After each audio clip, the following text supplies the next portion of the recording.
Maluku ini tempat yang sangat dekat di hati. Kenapa dekat di hati?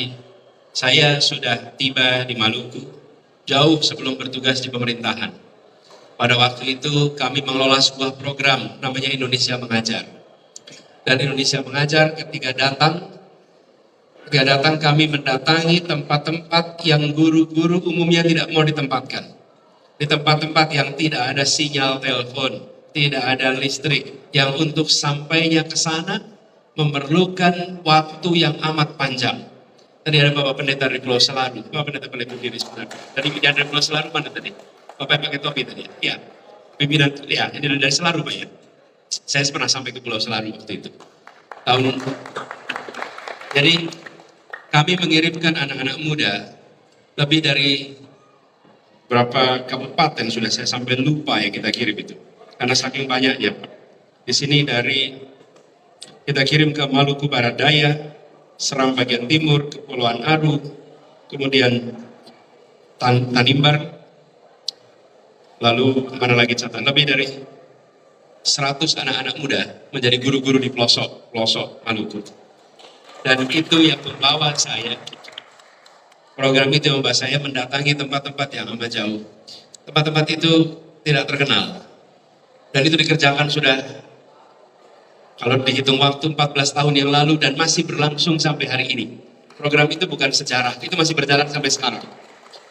Di tempat yang tidak ada, itu kami kirimkan.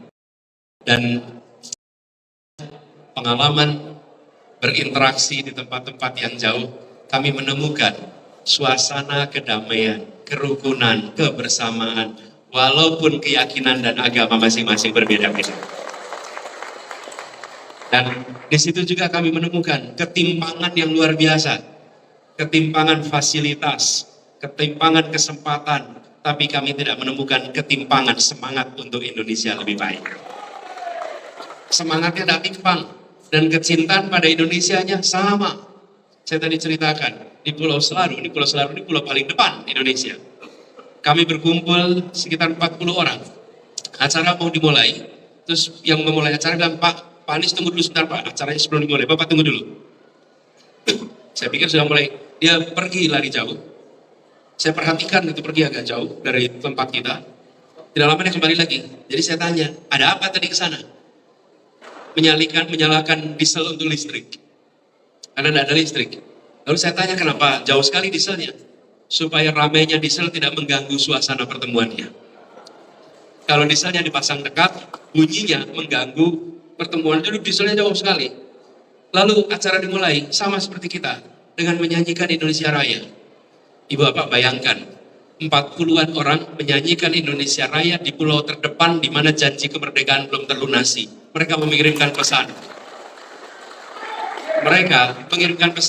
Anies, Anda dari Jakarta, dengarkan kami. Lokasi kami memang jauh dari pusat pemerintahan, tapi kami tidak kalah dalam mencintai Republik ini. Tidak ada hati yang tak bergetar. Tidak ada hati yang tidak bergetar. Dan itu yang membuat pengalaman saya berkeliling di pulau-pulau di Maluku ini menjadi pengalaman yang tak terlupakan. Itu semua dikerjakan jauh sebelum saya dapat tugas urusan-urusan di pemerintahan. Karena itu ketika sekarang saya ditugaskan di pemerintahan, selalu yang kami katakan, kami ingin menyetarakan Indonesia, kami ingin membangun kesetaraan di Republik ini. Dan itu bukan karena urusan pilpres, itu bukan urusan kampanye, ini komitmen yang sudah dikerjakan bertahun-tahun yang lalu. Di dalam pemerintahan atau di luar pemerintahan, komitmen itu akan dilaksanakan. Dan komitmen itu sudah. Prinsipnya apa? Satu kata, keadilan. Terjemahannya kesetaraan. Terjemahannya membesarkan yang kecil tanpa mengecilkan yang besar. Menguatkan yang lemah tanpa melemahkan yang kuat. Sehingga tumbuh semuanya. Kami beruntung mendapatkan kesempatan untuk memimpin sebuah kota yang sangat beragam. Tidak ada kota yang lebih beragam dari Jakarta. Semua unsur ada di tempat itu. Semua unsur ada. Dan pengalaman menyaksikan masyarakat di Ambon ini, di Maluku ini menjadi inspirasi juga. Di sini pernah ada suasana yang tidak nyaman. Tapi kemudian kita semua menemukan kedamaian. Dan kedamaian itu bukan ditandai dengan tiadanya kekerasan. Kedamaian bukan ditandai dengan tiadanya konflik. Kedamaian itu ditandai dengan adanya rasa keadilan.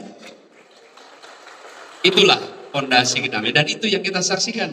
Hari ini komunitas dengan berbagai latar belakang agama bisa tinggal bersama karena ada fondasi rasa keadilan. Itulah yang menjadi prinsip. Ketika kemarin juga di Jakarta, rasa keadilan. Semua diberikan kesempatan yang sama. Arena adalah arena untuk semua. Dulu di Jakarta, menjelang Idul Fitri, yang Muslim tidak boleh takbiran di luar. Dan bagi umat Muslim, tidak bisa takbiran di luar, itu seperti kayak lebaran. Mau lebaran itu ya takbiran di luar, tapi dilarang. Akibatnya, merasa seperti kita tidak menyambut lebaran.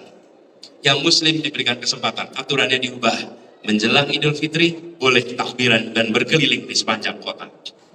Yang Kristen, sejak Indonesia merdeka, tidak pernah wilayah publik menjadi wilayah untuk menyambut hari besarnya. Hari besarnya adalah Natal. Dan kemudian tempat-tempat publik dibuka untuk umat Kristen menyambut Natal dengan ada Christmas Carol. Ternyata kami baru sadar, itu rupanya pertama kali seusia Republik ini di ibu kota ada Christmas Carol. Selama ini tidak pernah ada. Begitu juga dengan tempat beribadah. Semua agama dapat kesetaraan kesempatan. Sepanjang Republik ini eksis, umat Hindu, Tamil tidak punya tempat ibadah.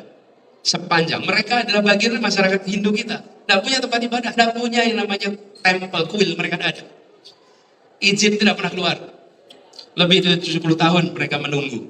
Dan akhirnya 2020 mereka mulai punya tempat beribadah untuk umat Hindu. Sama teman-teman Hindu Buddha, Hindu Bali.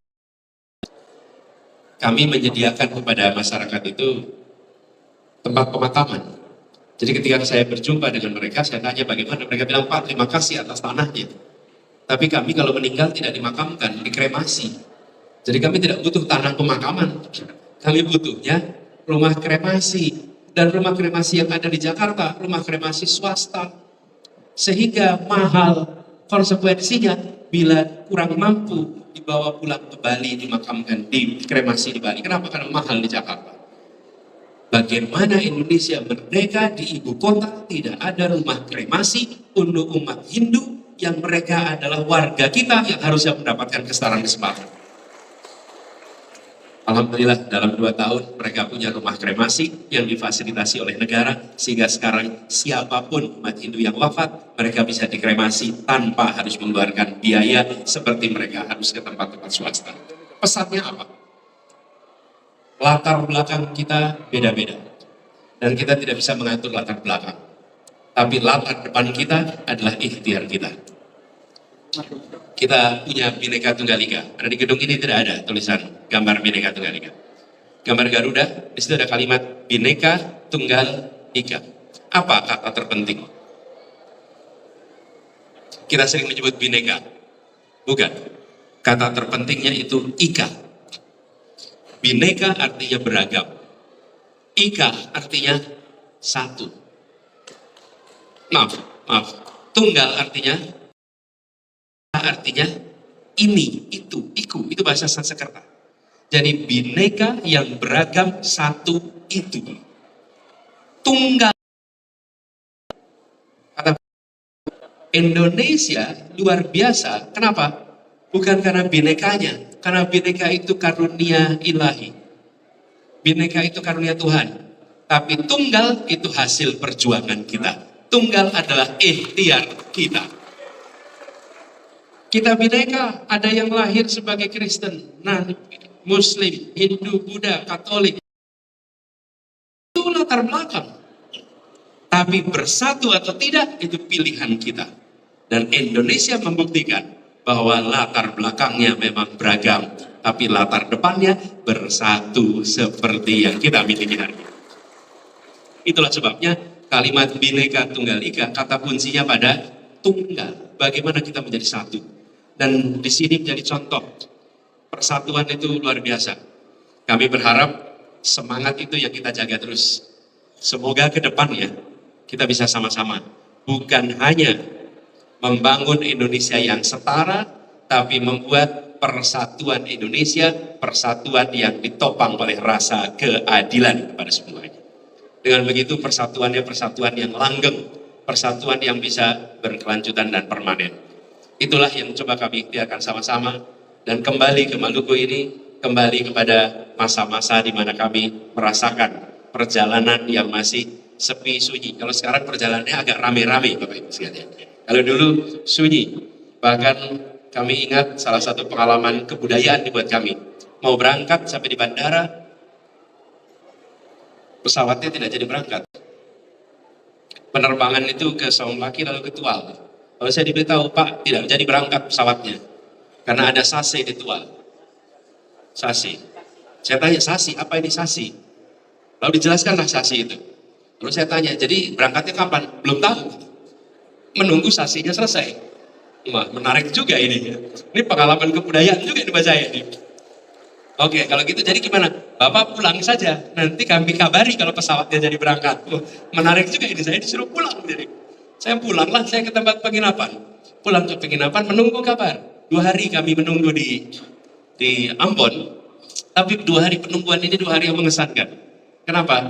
Jadi begini, kota Ambon itu terkenal juga dengan kota yang duriannya enak-enak. Betul ya? Nah, saya tidak suka durian.